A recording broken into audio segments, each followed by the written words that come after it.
नमो अरिहन्ताणं नमो सिद्धाणं नमो आयर्याणं नमो उवज्झायाणं नमो लोये सव्वसाहूणम्।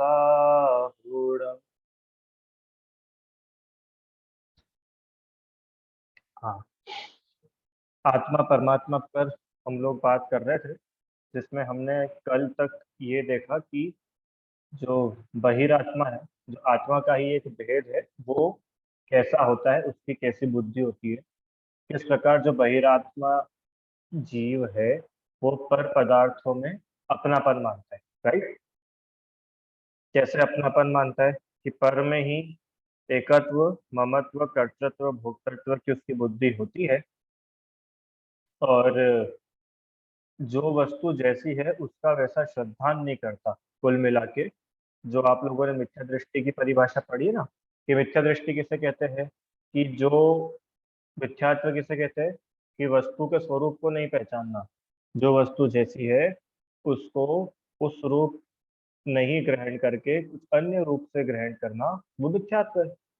बराबर? तो ये जो बहिरात्मा है, इसका अन्य नाम क्या है? अन्य नाम वही है, अज्ञानी है, मूढ़ है। मूढ़ मतलब मूर्ख। और बहिरात्मा, मिथ्या दृष्टि, ये इसके अन्य नाम है। अब जैसे यहाँ पे मिथ्या दृष्टि भी आया, तो एक चीज इसमें और अपन ऐड करेंगे। सात तत्वों का सही श्रद्धान नहीं होता। सात तत्व होते हैं ना, इन सातों तत्वों का सही श्रद्धान नहीं होता। सात तत्व संबंधी भूल बनी रहती है।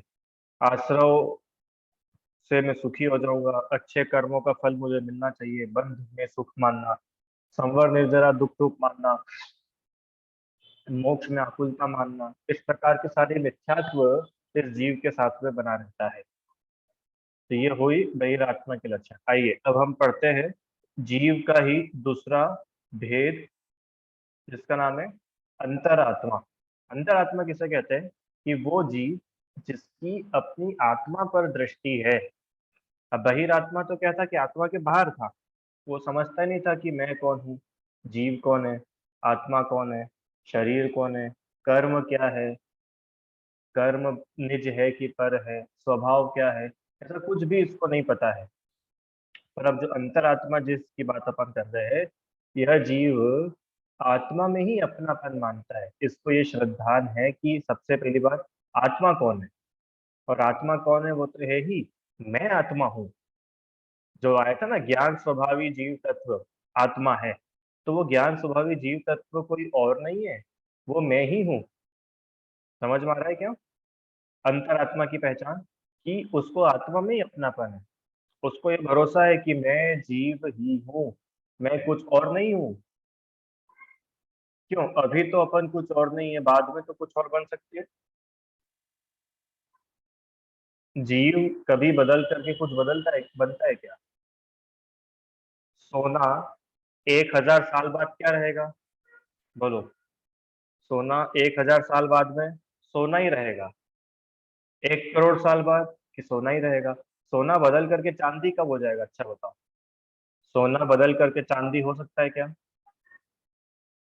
नहीं हो सकता। शक्कर बदल करके नींबू हो सकती है क्या? नहीं हो सकती। जो पदार्थ जैसा है वो वैसा ही रहता है।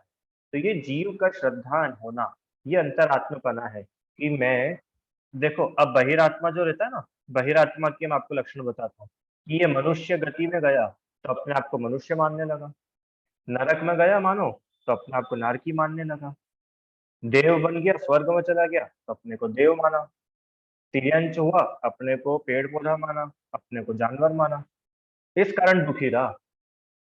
अगर अपने को आत्मा ही मानता तो कभी दुख नहीं होता। आ जाओ पहली ढाल पर चलते हैं पर। और हम पहली ढाल याद है ना, चार गति के दुख। अब वो चार गति के दुख में सबसे पहली लाइन उन्होंने क्या लिखी थी? भूल आपको भरमतवादी। अपनी आत्मा को भूलता है तो इसकी ये सारी दशा होती है। क्या दशा होती है? कि तिल तिल करे देह के खंड, है, सिंधु नीर ते प्यास न जाए, तो पण एक न बूंद लहाए, तीन लोक को नाज जुखाए, मिटे न भूख कणा न लहाए, ये सारी इसको दुख होते हैं। अब ये सारे दुख इसको, जब तक ये अपने को नारकी मानता है ना, तो इसको दुख होंगे। और जहाँ इसने अपने आप को आत्मा माना कि मैं जीव हूँ, मैं आत्मा हूँ, मैं शरीर नहीं हूँ। अच्छा देखो, नरक के जितने भी दुख है ना, ये एक भी दुख आत्मा के नहीं है, सारे शरीर के। अब पढ़ के देख लो, आपस पहले डाला, सबसे शुरू से स्टार्ट करते हैं अपन। तहाँ भूमि परसत दुख ईसो। वहां की भूमि कैसी है कि उसको छूते ही मानो हजारों बिच्छुओं ने डस लिया हो, काट लिया हो, ऐसा दुख होता है। अब ये नरक की भूमि को छुआ, नरक की भूमि को छुआ किसने? शरीर ने छुआ कि आत्मा ने छुआ? बोलो। शरीर नहीं छुआ। अरे आत्मा में तो छूने का कोई गुण है ही नहीं, टच करने का गुण तो शरीर में ही है ना, पुद्गल में। स्पर्श रस गंध वर्ण, है ना। सिन तहाँ भूमि पर सत दुख इसो, बिच्छू सहस डसे तई किसो, तहाँ राज श्रोणित वाहिनी, क्रमिकुल कलित देह दाहिनी। क्या लिखा? देह दाहिनी। आत्मदाहिनी लिखा है क्या? देह दाहिनी, शरीर में दाह उत्पन्न करती है। हाँ, सब लगाते जाना। इतनी भूख लगती है कि 3 लोग का अनाज खा जाए तो भूख ना मिटे, इतनी प्यास लगती है कि सब समुद्र का पानी पी जाए तो प्यास ना मिटे। तो ये जितने भी दुख आपको गिनाए पहली ढाल में, नरक के ही नहीं, आप और तिर्यंच गति में चलो। वजन उठाना पड़ता है, कमजोर हो तो बलवान मार देता है, और क्या क्या होता है, भूख प्यास का दर्द होता है, ठंडी गर्मी का दर्द होता है, बारिश में भीगना पड़ता है, हर कोई लात मार देता है, पत्थर मार देता है। तो रिदम, ये जितने भी दुख तिर्यंच गति के हैं, ये सही बताओ, आत्मा को हो रहे कि शरीर में हो रहे? जितनी भी परेशानियां, किसी ने पत्थर मारा तो शरीर को पत्थर पड़ा कि आत्मा को पत्थर पड़ा? बोलो कहाँ पत्थर पड़ा? अरहम, शरीर में पत्थर पड़ा।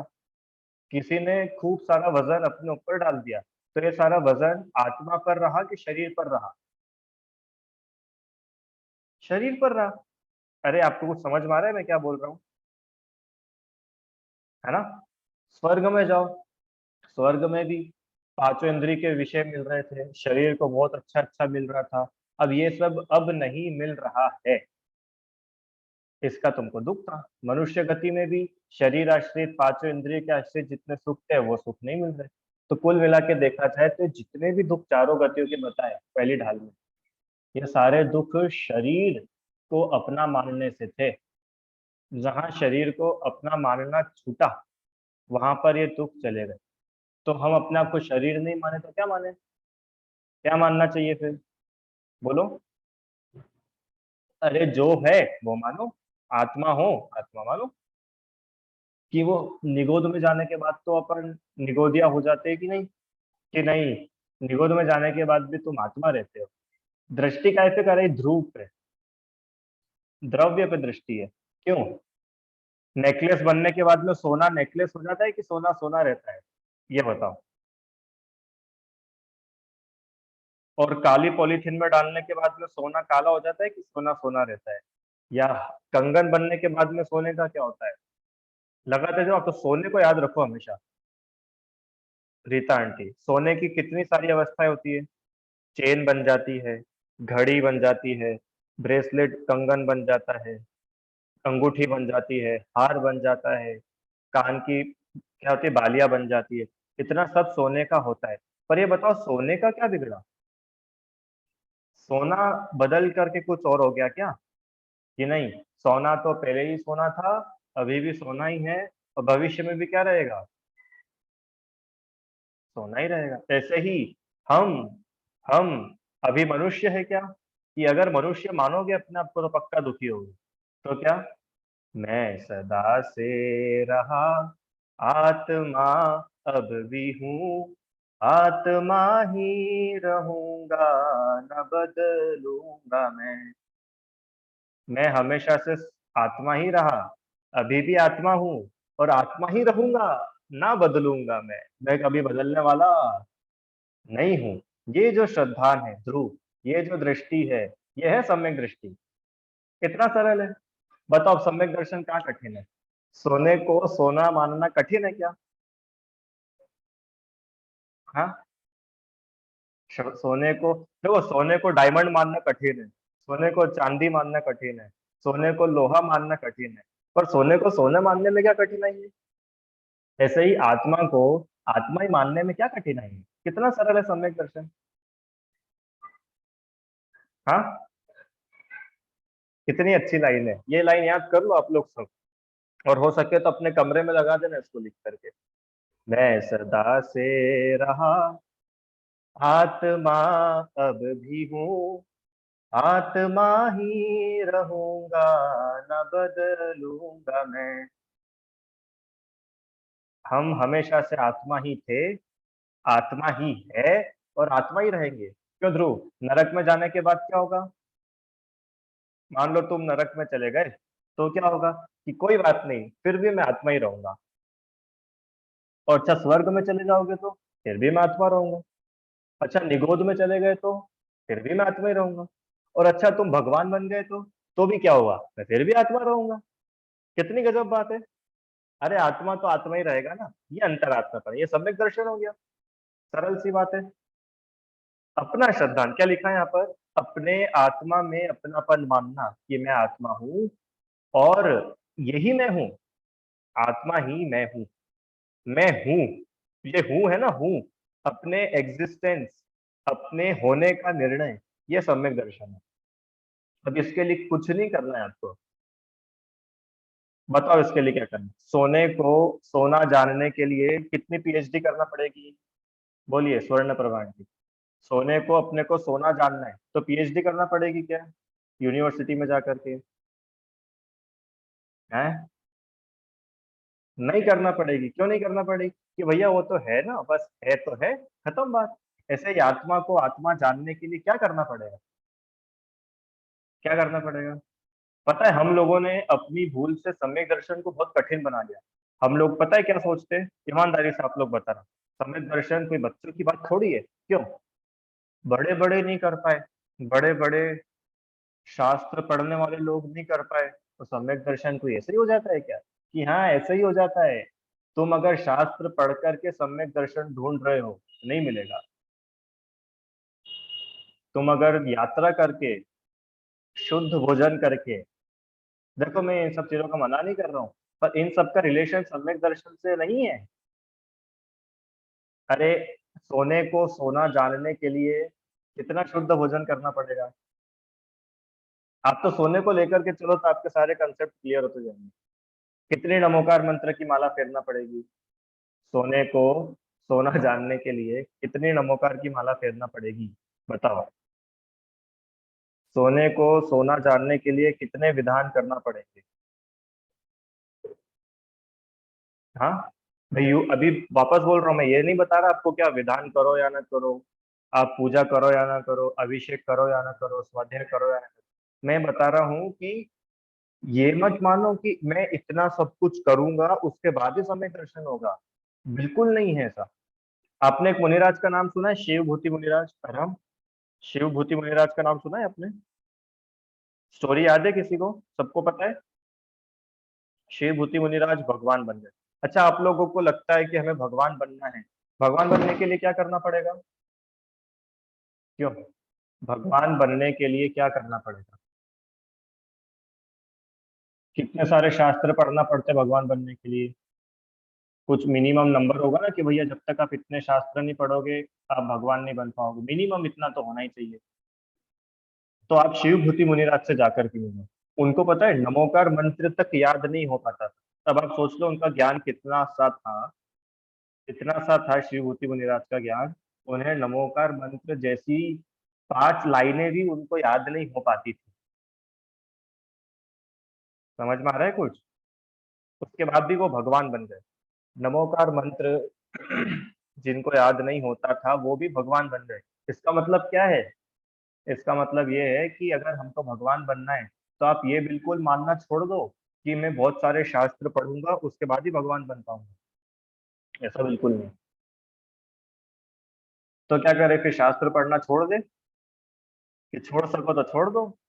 अगर आत्मा में ही सुबह 24 घंटे तुम लीन रह सको, बहुत अच्छी बात है। और अगर नहीं लीन रह पा रहे हो 24 घंटे अपनी आत्मा में, तो पूजा करो, अब स्वाध्याय करो, आहार दान दो, मुनिराजों का समागम करो। कब करो? जब आत्मा में लीन नहीं हो पा रहे हैं तब।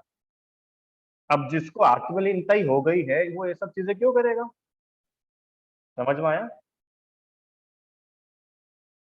हम्म। क्या बोला था? मैं सदा से रहा आत्मा, अब भी हूँ आत्मा ही रहूंगा, न बदलूंगा मैं। कभी बदलने ही नहीं वाले हो। क्यों? और हम, तुम्हारा ये जो घर है, ये घर पूरा जल जाए, मिट जाए, तो तुम बेघर हो जाओगे कि नहीं हो जाओगे? कि तुमने अगर अपने आप को घर वाला माना होता तो तुम दुखी होगे, और अगर अपने को आत्मा माना होता तो कोई बात नहीं, घर चला गया तो क्या हुआ? कोई घर से थोड़ी हमारा अस्तित्व था, आत्मा तो अभी भी है। हाँ, उसमें आता है ना, विनाशी बाह्य जीवन की, आज ममता तजी झूठी, रहे चाहे अभी जाए, सहज जीवन हमारा है। ये रहे या अभी चाहे अभी चले जाए, हमारा जीवन तो ऐसा ही है। आत्मा का क्या बिगड़ा ये बताओ? कि नहीं, वो आत्मा में इतने सारे कर्म आ गए ना, तो हम तो पहले ही बता क्या है, कर्म आत्मा से भिन्न है। कि वो आत्मा को फिर इतने दुख भोगना पड़ेंगे, कि दुख कब भोगना पड़ेंगे? जब तुम शरीर मानोगे अपने आप को तो दुख भोगना पड़ेंगे, नहीं तो बिल्कुल दुख नहीं। समझ में आया? अंतरात्मा। अब बताओ, सम्यक दर्शन सरल है कि कठिन है? हाँ? सम्यक दर्शन जो है ना, एक मिनट, क्या क्या आवाज आ रही है क्या मेरी?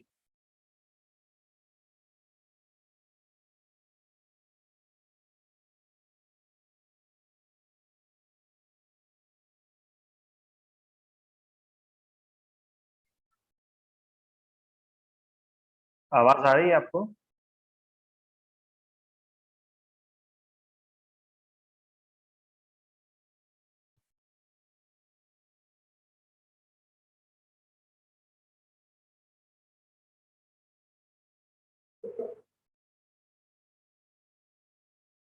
हम्म।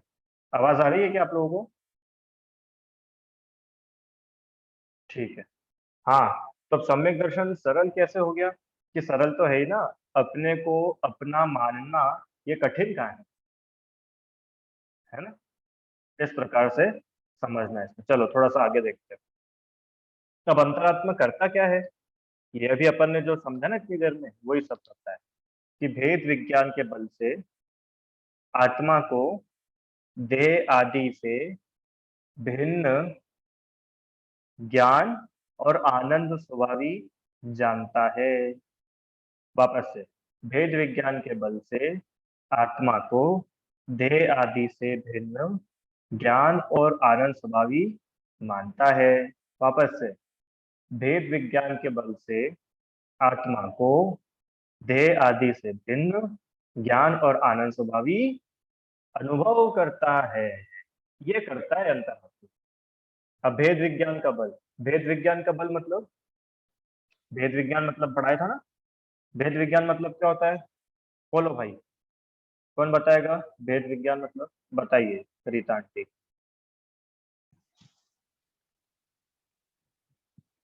शरीर भिन्न और आत्मा भिन्न ऐसा जानना। शरीर भिन्न और आत्मा भिन्न है, ऐसा ऐसा जानना। मानना। ठीक है, तो ये कैसे होगा भेद? ये तो हो गया, चलो भेद विज्ञान तो ये हुआ कि भेद करना। सब शब्दों का अर्थ देखे तो भेद करना। अब किसमें भेद करना? शरीर का आत्मा से।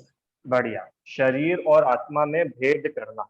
अब उसके आगे एक शब्द और लिखा, विज्ञान। विज्ञान मतलब भी पढ़ा था, विशेष ज्ञान। सामान्य ज्ञान नहीं, विशेष ज्ञान। विशेष ज्ञान मतलब तत्व ज्ञान, तत्व निर्णय पूर्वक, सम्यक ज्ञान पूर्वक आत्मा का और शरीर का भेद करना, वो कहलाता है भेद विज्ञान। ठीक है? पढ़ा था ना अपन छठे दाल में, परम पैनी सुबुधि छैनी दारी अंतर भेदिया, वो वाला सम्यक ज्ञान पूर्वक आत्मा और शरीर में भेद करना। जैसे बच्चा बाजार में नींबू खरीदने के लिए जाता है, तो उसका भेद चलता रहता है कि नहीं चलता रहता है? कि ये लौकी है, ये अपने को नहीं लेना है, ये टमाटर है, ये अपने को नहीं लेना है, ये मिर्ची है, ये अपने को नहीं लेना है, हाँ ये नींबू है, ये अपने को लेना है। होता है कि नहीं ऐसा ध्रुव?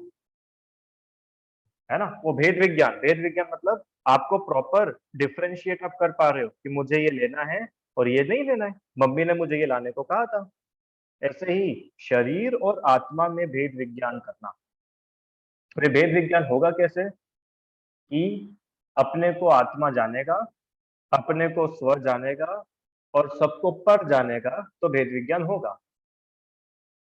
अपने को लिखा नहीं पे, आत्मा को देह आदि से भिन्न, भेद विज्ञान मतलब किससे भिन्न जानना है कि देह आदि से भिन्न, देह आदि। अब आदि में क्या क्या आ जाएगा? आ जाओ वापस, द्रव्य कर्म, भाव कर्म, नो कर्म। नो कर्म में तो शरीर वगैरह सब आ गया। द्रव्य कर्म में ज्ञान वर्ण आदि 8 कर्म आ गए। भाव कर्म में मोह राग द्वेष के परिणाम आ गए, कषाय आ गई, ये सब भाव कर्म आ गए।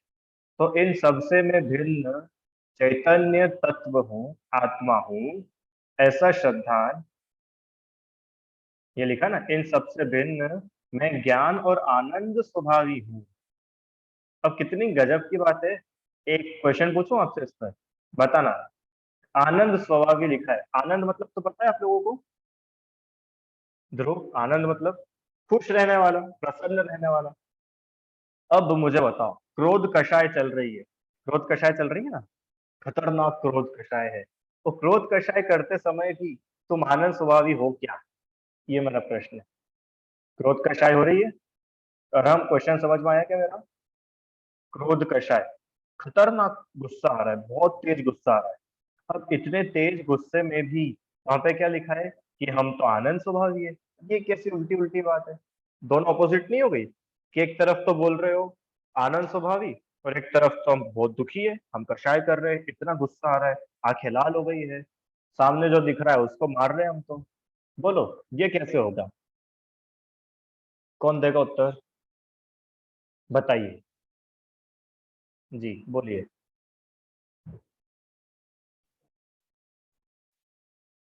हाँ बोलिए।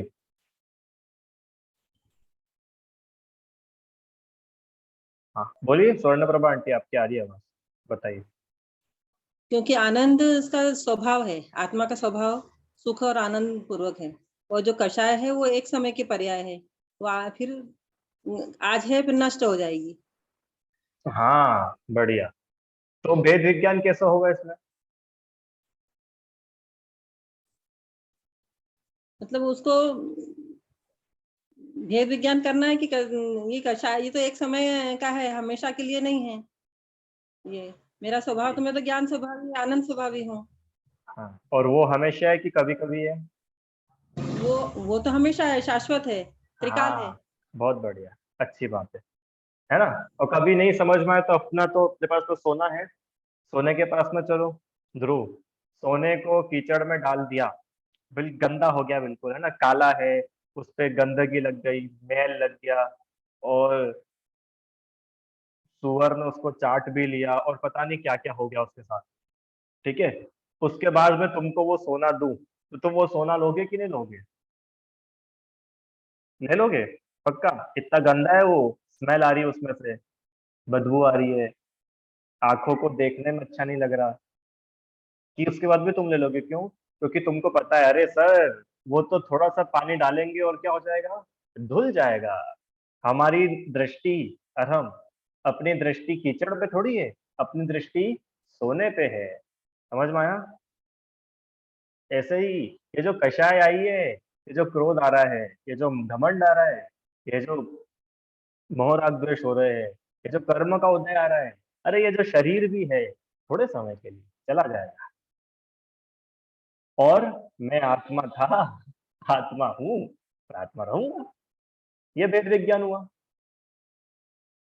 हाँ बोलो बच्चों, कम नंबर आने के बाद में दुख होता है कि नहीं होता है?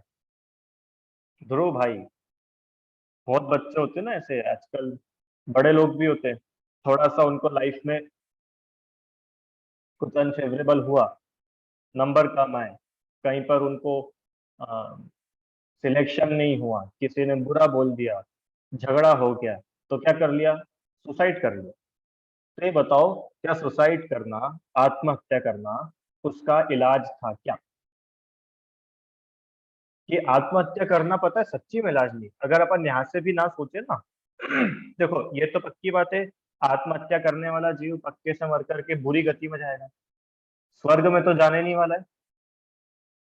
मैक्सिमम मैक्सिमम चांसेस है, मतलब 100 में से 99% चांसेस है कि वो जीव पक्के में नरक जाएगा जिसने आत्महत्या करी है। समझ में आया ना? अब बताओ, अभी यहाँ पर उसको कितना दुख था, इस समय उसको कितना दुख था। उसकी मम्मी उसको मारती थी, डांटती भी नहीं थी, मान लो मारती थी मम्मी, पिताजी उसकी हमेशा बेइज्जती कर देते थे, है ना, उसके दोस्त उसकी हमेशा हंसी उड़ाते थे, हैं, उसके पापा ने उसको नई घड़ी दिलाई थी 10,000 रुपए की, उसकी घड़ी चोरी हो गई, सब लगा लो, एग्जाम में वो फेल हो गया, और इस बार अगर वो सिलेक्ट नहीं हुआ तो उसकी 1 लाख रुपए की फीस बर्बाद चली गई, वो फेल हो गया, उसको झगड़ा हो गया और पता नहीं क्या क्या हो गया, मतलब हर उसकी नौकरी छूट गई या जो भी हुआ, सब बुरा बुरा उसके साथ में हो रहा है, और उसने क्या कर लिया, आत्महत्या कर ली। क्यों? मुझसे अब ये दुख सहे नहीं जाते, इसलिए मैं क्या कर रहा हूँ, इन दुखों से भाग रहा हूँ, मैं आत्महत्या कर रहा हूँ। कि ठीक है भैया, अपना आत्महत्या कर ली, चलो अब हम आपसे आकर के मिलते हैं, आप कहाँ हो? मैं तो नरक में हूँ, चलो हम नरक आते मिलने। अरे, नरक में तो तुम्हारी और बुरी हालत है, यहाँ तो तुमको कम से कम खाने को 2 रोटी मिल रही थी, नरक में तो तुम एक एक दाने को तरस रहे हो।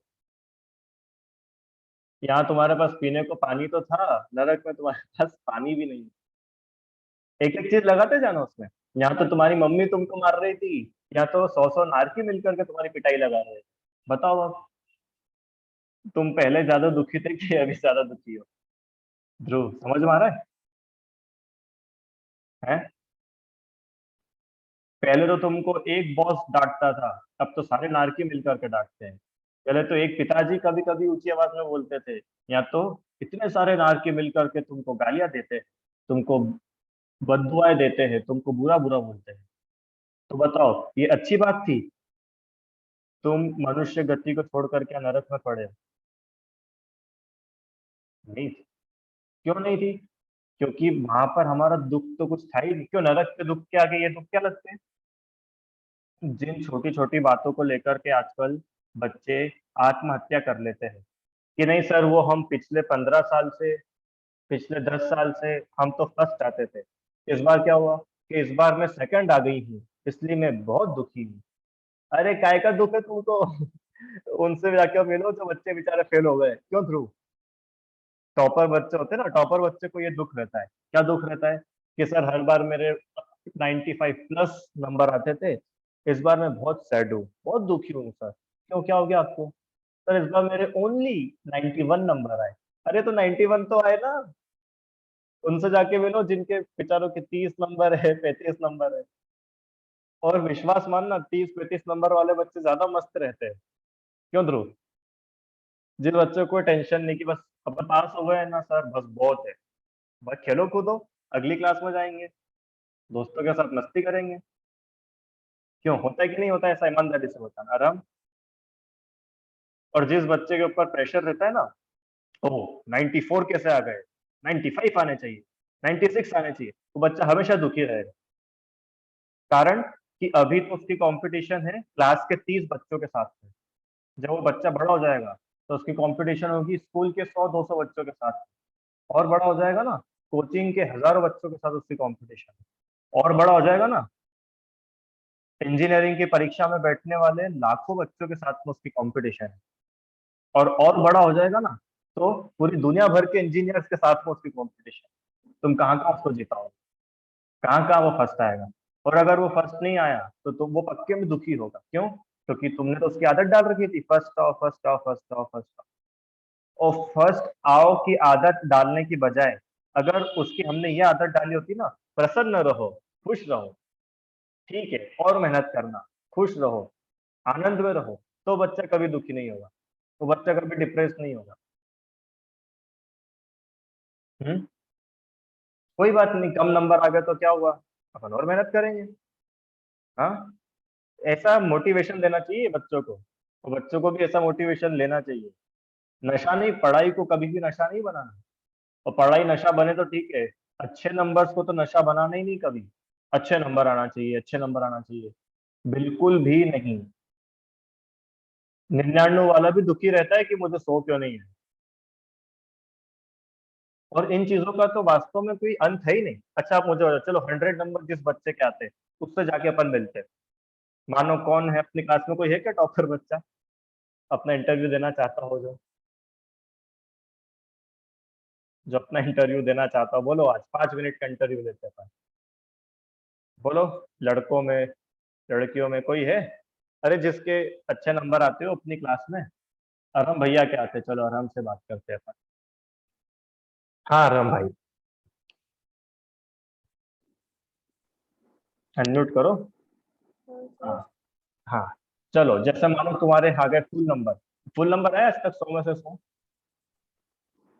आया सर। ओवरऑल एक सब्जेक्ट में नहीं, ओवरऑल ओवरऑल पर ओवरऑल तो नहीं आता है, पर 2-3 सब्जेक्ट में आ जाता है। सब्जेक्ट्स में आ गए, जैसे मैथ्स में आ गए होंगे, साइंस में किसी एक सब्जेक्ट में आ गए होंगे ना। तो जैसे मानो अपने को 100 में से 100 नंबर आ गए, चलो ऐसे मान लिया कि ओवरऑल तुमको कौन सी क्लास में, तुम 7th में, 8th। अब 8th में आ गए। हाँ मतलब 7वीं में तुमको 100 में से 100 नंबर आ गए मान लो, तो तुम स्कूल के टॉपर हो। तो स्कूल के टॉपर बनने के बाद में तुम्हारे सारे दुख खत्म हो गए क्या? हाँ, नहीं खत्म हुए।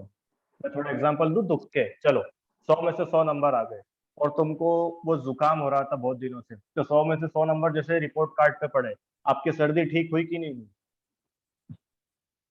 100 नंबर से सर्दी कैसे ठीक हो सकती है? अच्छा, पेट दर्द तो ठीक हो जाएगा? वो तो दवाई खाने से ही होगा। मतलब कि वो जो 100 में से 100 नंबर के पीछे हम इतने पड़े थे ना, जहां हमने अपनी आत्मा को तो छोड़ो, शरीर का भी ख्याल नहीं रखा। बहुत बच्चे होते हैं ऐसे, मैं देखता हूँ उनको, खूब दया आती है मुझे उनके ऊपर। पढ़ते ही रहते, पढ़ते ही रहते। मैं पढ़ते रहते, वो बुराई नहीं है, शरीर का ख्याल रखे बिना पढ़ते। ठिकाना ही नहीं है कब पानी पिया, कब खाना खाया, स्ट्रेट बैठे कि नहीं बैठे। अधिकतर बच्चों की पता है क्या आदत होती है? ऐसे ही झुक करके पढ़ने की, लेटे लेटे पढ़ने की। ये सब तुम्हारा शरीर खराब करने वाली चीज है। तुम अगर 100 में से 100 ला करके अच्छे इंजीनियर भी बन पाओगे, तो जॉब तो कर ही नहीं पाओगे। क्यों? क्योंकि तुम बीमार पड़े रहोगे, तुम्हारे पास ऑफिस जाने की फुर्सत नहीं रहेगी, तुम हॉस्पिटल जाओगे रोज, डॉक्टर के पास जाओगे। तो एक पढ़ाई को ही इतना बड़ा, इतना सारा, क्या बोलते हैं उसको, इम्पोर्टेंस ना दे करके, सब चीजों को अपने को इम्पोर्टेंस देना चाहिए। खेल कूद हो, शरीर का ध्यान हो, अरे आत्मा का ध्यान हो, सब चीजें अपने जीवन में हो तो जीवन अपना बैलेंस्ड रहता है। नहीं तो पता चला कि ये भाई साहब ने पढ़ाई तो बहुत करी, पढ़ाई करने से इनकी नौकरी भी लग गई। मान लो कितनी नौकरी लगवाए अपन, 5 करोड़ रुपए साल ये कमाते हैं, और मालूम चला 5 करोड़ रुपए में से 10-10 हजार रुपए के तो इनको इंजेक्शन लगते हैं। क्यों? इनका खाना नहीं पचता है, इनको शुगर है, इनको बीपी है, इनको क्या है क्या है, इनकी दवाइयाँ चलती है। बोलो होता है कि नहीं? 20-20 हजार रुपए महीने की लोगों की दवाइयाँ चलती है। तो तुमने वो इतनी सारी पढ़ाई 20 हजार रुपए डॉक्टर को देने के लिए करी महीने के, यही हुआ इसका मतलब। और जीवन में सुख तो सारा चला ही गया ना वो व्यक्ति अपने बच्चों के साथ में घूमने जा पाता है, ना वो व्यक्ति अपने परिवार को समय दे पाता है, ना वो व्यक्ति अपने सोसाइटी को समय दे पाता है, ना वो समाज को समय दे पाता है, ना वो मंदिर जा पाता है, ना भगवान के पास जा पाता है, ना खुद के लिए समय निकाल पाता है। पूरे समय वो खाली दूसरे के लिए काम करता रहता है। बोलो मैं कुछ गलत बोल रहा हूँ तो बताओ आप लोग। यही चल रहा है पूरे जगत में। और ये सब चीजें हम किसकी ताक पर कर रहे हैं? आत्म कल्याण को एक तरफ रख करके ये सारे काम कर रहे हैं। अपना सुख छोड़ करके उसमें हम पूरे समय लगे हुए। देखो, एक बैलेंस लाइफ होना तो समझ में भी आता है कि चलो कुछ बैलेंस है। ये व्यक्ति धर्म मंदिर भी जाता है, दर्शन भी करता है, अभिषेक भी करता है, योगा करता है, एक्सरसाइज करता है, स्वाध्याय करता है, नौकरी भी करता है, जॉब भी करता है 8 घंटे, चलो वो भी करता है। पर 8 घंटे नौकरी तो नहीं करता है, पूरे 20 घंटे नौकरी में लगा हुआ है, क्या काम क्या ऐसा लाइफ। तो अभी तो आप बहुत बाहर हो, थोड़ा समय खुद के लिए निकालना आना चाहिए, रिदम। और ये बिल्कुल वो वाली बात नहीं है कि हम बुढ़े हो जाएंगे, हम जब रिटायर हो जाएंगे तब हम खुद के लिए समय निकालें। हाँ, क्या बोला था दौलत राम जी ने, जब लो न रोग जरा गहे, तब लो झटिति निज हित करो। बीमारी आने का इंतजार नहीं करना, बुढ़ापे का इंतजार नहीं करना। अरे जो व्यक्ति अभी अपने लिए समय नहीं निकाल पा रहा, वो भविष्य में क्या समय निकालेगा। तुमको भविष्य में निकालना है ना, चलो भविष्य में तुम निकालना। अभी तो 5 मिनट निकाल के बताओ कि नहीं सर वो भविष्य में हम 5 घंटे डेली स्वाध्याय करें, कि तुम 5 घंटे करो या ना करो। अभी तो 5 मिनट रोज करो। समझ में आई आपको बात। तो अपन थोड़ा बहिरात्मपने से छूट करके अंदर आएंगे, नहीं तो पता है अपन इसी में लगे रह जाएंगे, पूरा जीवन ओनली इसी में निकल जाता है। 25 साल पढ़ाई करी, फिर 25 साल 50 साल कमाई करी, और बचे हुए 20-25 साल थोड़े बहुत जो बचे उसमें डॉक्टर को दे करके खत्म हो गया जीवन। हाथ कुछ नहीं लगता। अंतिम समय में उससे पूछो कि आप खुश तो हो अपने जीवन से, तो वो पछतावे में ही अपना जीवन पूरा करता है, ओह मैं कर नहीं पाया। इतना होने के बाद भी उसको लगता है मैं ये नहीं कर पाया, मैं वो नहीं कर पाया, मैं पेरिस नहीं घूम पाया, मैं फ्रांस नहीं घूम पाया, पता नहीं कहाँ कहाँ नहीं जा पाया। ए भाई तू अपना आत्म कल्याण कर लेता तो सर्वज्ञ हो जाता, फिर तू सब देखता। सर्वज्ञ के ज्ञान में क्या नहीं आता है। हाँ, इसलिए अपना लक्ष्य पहले में पहला लक्ष्य होना चाहिए आत्म कल्याण। और आत्म कल्याण को दाव पे रख करके कभी कोई काम नहीं करता। खाना खाओ तो भी आत्म कल्याण के लिए, पढ़ाई करो तो भी आत्म कल्याण के लिए, सो तो भी आत्म कल्याण के लिए, उठो तो भी आत्म कल्याण के लिए, दौड़ो तो आत्म कल्याण के लिए, गाओ तो आत्म कल्याण के लिए, तीर्थ यात्रा करो तो आत्म कल्याण के लिए, पूजा अभिषेक करो तो आत्म कल्याण के लिए। आत्म कल्याण के लिए अगर सारे काम होंगे तो आपके काम परफेक्ट होंगे। और जहां पर आत्महित, आत्म कल्याण या आत्महित लक्ष्य नहीं है, वहां पक्के में आप फेल होगे, आप दुखी होगे। ठीक है, विचार करना भाई। तो अंतरात्मा किसे कहते हैं कि जो भेद विज्ञान के बल से, अब ये भेद विज्ञान समझ में आया ना आपको, आत्मा को शरीर आदि से, अब शरीर आदि से मैं ये बता रहा था आपको कि मार्क्स भी आए कम मार्क्स, तो अभी कम मार्क्स से अपने को भिन्न जानो, तो तुमको हीनता नहीं आएगी। और ज्यादा मार्क्स आ गए तो ज्यादा मार्क्स से भी अपने को भिन्न जानो, तुमको घमंड नहीं होगा कि साहब वो हमारी तो 10,000 रुपए महीने की नौकरी है, हम तो बहुत छोटे। कि तुम अपना छोटा मत मानो, क्योंकि 10,000 रुपए और तुम अलग अलग हो, तुम एकत्व क्यों करते हो उसमें।